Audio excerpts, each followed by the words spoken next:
চলো ঝটপট নিচে যাই, সম্ভাবনা থাকে না। তোমাদের সাথে কথা চাউমিন করেছি ঠিক স্কুলে যেরকম নিতাম, এখন না ওই ডিম দিয়ে চাউমিন। ওদের পড়া হয়ে গেছে, অ্যালার্ম দিয়ে রেখেছিলাম। পুরনো ভিডিও দেখেছো তারা তো জানো, তোমাকে পুজো বা পয়লা বৈশাখ এছাড়া হ্যালো সবাইকে, আমার চ্যানেল মৌমিতা 9 অফিসিয়ালের আরও একটা ব্র্যান্ড নিউ ব্লগে তোমাদের সবাইকে ওয়েলকাম।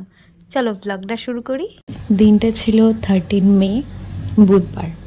রাতেই মামার সাথে আলোচনা হয়েছে, আজ সকালে বেরিয়ে পড়লাম। রাতেই সবাইকে জানিয়ে দিয়েছি যে আজ সকালের পড়াটা ছুটি থাকবে, এটা পরের দিন বৃহস্পতিবার ছুটি থাকে। আমি এখানে রেডি হয়ে পড়েছি, এখন ঘুরতে সময় সকাল 6:30, মামু চলে এসেছে আমাকে নিতে। তো চলে যাই, কোথায় যাই কি করি সবটাই তোমাদের সাথে শেয়ার করবো।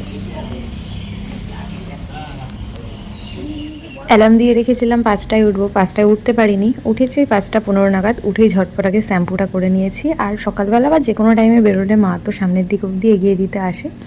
তো এখন আমি আর মামু যাচ্ছি। আমি চেষ্টা করি 13 তারিখ খুব একটা কাজ না রাখার, কারণ এই 13 তারিখটা আমার কাছে ভীষণ আনলাকি বলে মনে হয়। তো এই আর কি ব্যাপার। তো এখানে মামার সাথে গাড়ি করে চলে এসেছি দিদা বাড়ি। ভাই উঠে পড়েছে, রেডি হচ্ছে। এখানে দিদা বসে বসে সকালবেলা টিভি দেখছে। কোথাও যেতে গেলে যদি কখনো গঙ্গা পার হতে হয়, তো আমার সেই ভ্রমণটা ভীষণ ভালো লাগে, কারণ অথই জল সমুদ্র আমার ভীষণ পছন্দের।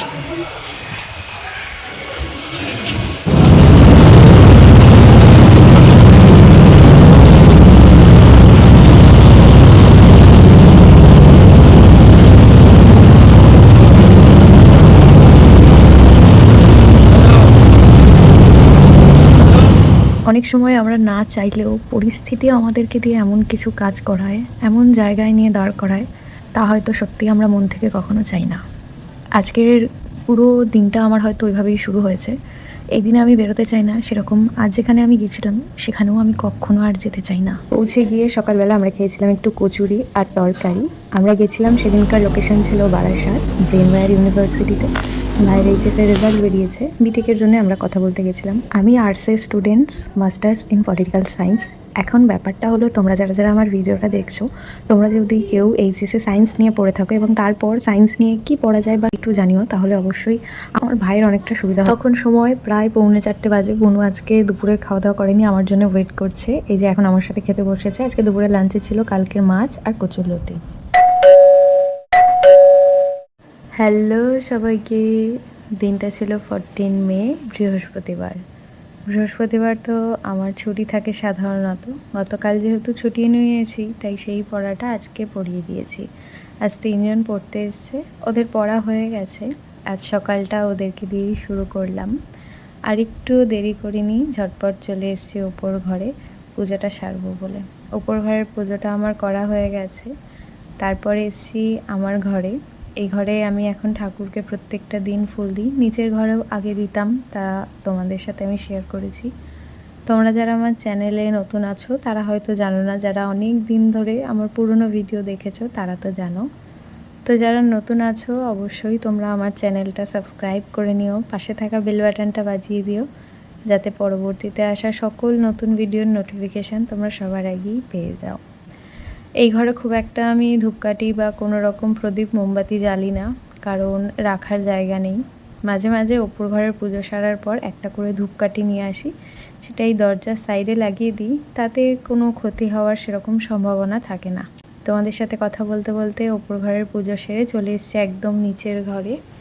গতকাল যেহেতু আমিও পড়া ছুটি রেখেছিলাম, তাই বুনুও সকালবেলা পড়াটা ছুটিই রেখেছিল।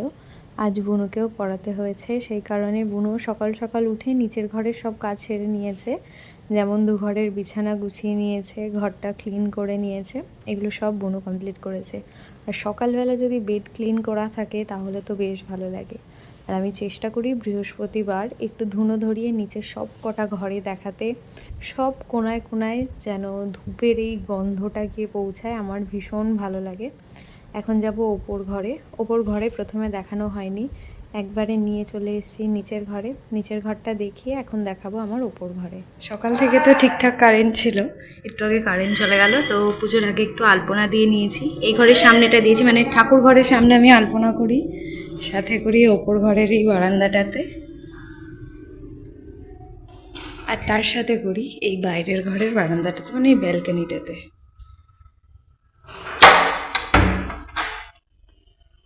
এখানটায় ছোট্ট করে একটু আলপনা করেছি। এই হলো আলপনা দেওয়া। প্রত্যেকটা বৃহস্পতিবার আমি চেষ্টা করি যে আমার মতন করে যতটা পারি মন ভরে পুজোটা করার, সেটা আমি করি। তো চলো, আজকে গোপালকে সেই একই রকম জামাটা পরিয়েছি, দুই গোপালকেই। তোমাদের দেখাই কেমন লাগছে। কেমন লাগছে? সাথে ফুটেছিল আমাদের নিচে ধুতুরা গাছে একটা ধুতুরা ফুল।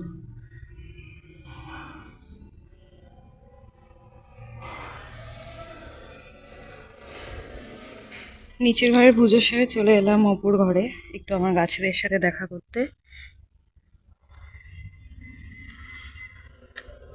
কালকে বিকেলে এসেছিলাম, সেরকম গাছে কোনো কুড়ি ছিল না বলে আজকে পুজোর আগে আর আসেনি ফুল নিতে। আর এমনি পদ্ম গাছটার কি অবস্থা, কি দারুণ লাগছে। কালকে অনেকটাই জল দিয়ে গেছিলাম বিকেলবেলা। কাল খাওয়া দাওয়ার পর তো আর তোমাদের সাথে কিছু শেয়ার করা হলো না, আর পারছিলাম না, এত ক্লান্ত হয়ে পড়েছিলাম। তো জল দিয়ে গেছিলাম, তাই এখন জল লাগবে না। আর এই গাছে একটা উচ্ছে হয়েছে, দেখো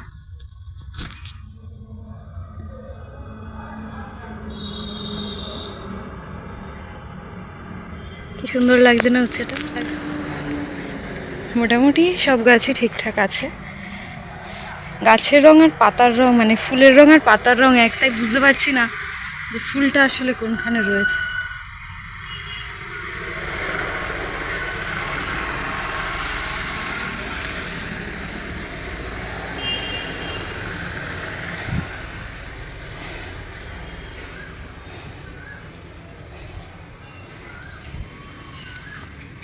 কি সুন্দর লাগছে না ফুলগুলো দেখতে। তো ভীষণ রোদ, বেশিক্ষণ আর থাকবো না এই ওপরে, চলো যাই নিচে।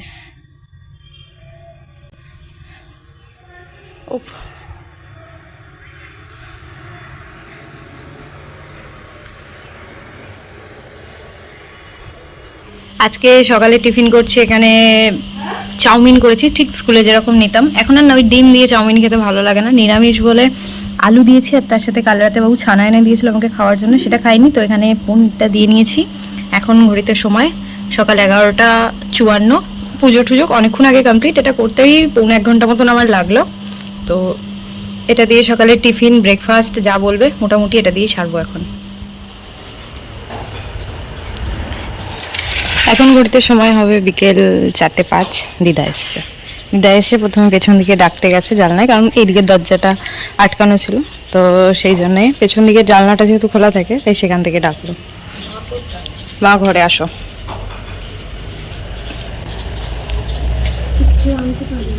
ঠিক আছে, কিছু আনতে হবে না, ওঠো।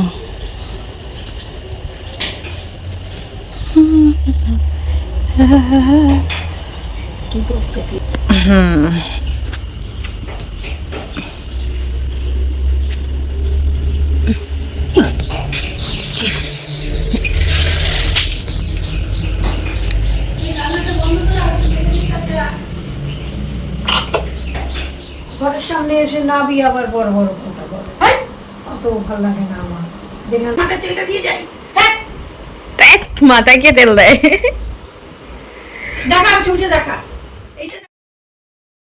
মায়ের বক্তব্য হলো, আমি তোমাকে পুজো বা পয়লা বৈশাখ এছাড়া যে কোনো সময় মায়ের যখনই ইচ্ছা হয় তখনই দিদাকে শাড়ি কিনে দেয়। এখন তো আমার দিদার বয়স নেই অন্যরকম পোশাক পরার, তো এমনি তো আমার দিদা কোনো রকম পোশাক পরে না শাড়ি ছাড়া। তো সেই কারণে মায়ের বক্তব্য, তোমাকে তো আমি শাড়ি কিনে দিই, তাহলে তুমি একটা শাড়ি পরে কেন আসো, আর মাথায় কেন তেল দাও না, চুলটা উস্কো শুষ্ক হয়ে থাকে, পাগলি পাগলি লাগছে। এটাই মায়ের বক্তব্য। কিন্তু দিদা সেটাই বলছে, ধুর বলিস না তো, যখনই দিদা আসবে মায়ের একটাই কথা, তুমি তোমার মেয়ে বাড়িতে আসছো কেন, এইভাবে আসছো। সত্যিই তো, হয়তো দিদার কিছু যায় আসছে না, কিন্তু কিছু লোক হয়তো দেখে বলবে যে কেন আপনার শাশুড়ি এইভাবে আসে, বা দেখতে কেমন লাগছে দেখো মুখে শাশুড়ি যাচ্ছে। তো বুঝলাম আমার মায়ের বক্তব্য যে আমার মা একটু সেজেগুজে আসবে। আমার সেখানে একটাই কথা বলার আছে, কে কী ভাবলো ভাই তাতে কিছু যায় আসে না, কারণ পর আমাকে খেতে দেয় না। এই ক্ষেত্রে আমি দিদার সাথেই একমত। কিন্তু তাও দিদা যেহেতু রাস্তাঘাটে বেরোচ্ছে, দিদার একটুখানি সেজেগুজে বেরোনো উচিত। একটুখানি সাজগোজ বলতে মাথাটা আঁচড়ে একটা ভালো শাড়ি পরে আসা উচিত, এটা আমার মতামত। তো এই চলছিল আমাদের বাড়িতে দুপুরবেলা। দিদা আসলে এরকমটাই প্রায় বেশিরভাগ দিন হয়। তো ওখানে মা দিদা আবারও কথা বলছে, আর আমি চলে এসেছি দিদা আর মায়ের জন্যে চা করতে। আমি ওপরে এসেছিলাম, দিদা চলে গেল। তো আমার এক স্টুডেন্টই ওপরে এলো যে তোমার দিদা চলে গেল, এ নাও ফোন নাও, ঠাম্মা বেরোলো। তো মাও চলে গেছে, সেটা তোমাদের দেখাতে পারলাম। জল দেওয়া হয়ে গেছে। আর আমার এই পদ্ম গাছটাতে আমি দেখে খুব খুশি যে পাতা হয়েছে, এতেই আমি খুশি। ফুল যাবে হোক হোক, সব গাছে জল দেওয়া কমপ্লিট। এদিকের গাছটাতেও জল দেওয়া কমপ্লিট। দুজন পড়তে এসছে, একজন ফোনটা দিয়ে গেল। মা আসলে ওকে দিয়ে ফোনটা পাঠিয়েছে যে যা দিদিকে দিয়ে আয়। তো আর বেশি দেরি করব না, চলো ঝটপট নিচে যাই, নিচে গিয়ে ওদের আগে পড়িয়ে নিই। ওদেরকে পড়িয়ে ছাড়ার পর আমি বসে গেছি প্রায় রাতে ডিনারটাই সারতে। সকাল থেকে ভাত খাওয়া হয়নি, পুজো দিয়ে নেমে চাউমিন খেয়েছিলাম আর তাতে পেট পুরো ভর্তি ছিল। দুপুরে আর আমি ভাত খাইনি, তাই তাড়াতাড়ি রাতের ডিনারটা সারছি। মা এখানে কাঁচা লঙ্কা, আলু ভাজা আর তেল দিয়ে ভাতটা মেখে দিয়েছে। আমার এই ভাতটা খেতে ভীষণ ভালো লাগে। তো তোমরা কারা কারা কোথা থেকে আমার এই ভিডিওটা দেখলে তা অবশ্যই কমেন্টে জানিয়ে যাও। যদি কিছু ভালো লেগে থাকে তার জন্য একটা লাইক করো, শেয়ার করো। চ্যানেলে নতুন হলে চ্যানেলটা সাবস্ক্রাইব করে নিও। নেক্সট ভিডিওয়ে খুব তাড়াতাড়ি দেখা হবে। ততক্ষণ সবাই ভালো থেকো, সুস্থ থেকো। টাটা।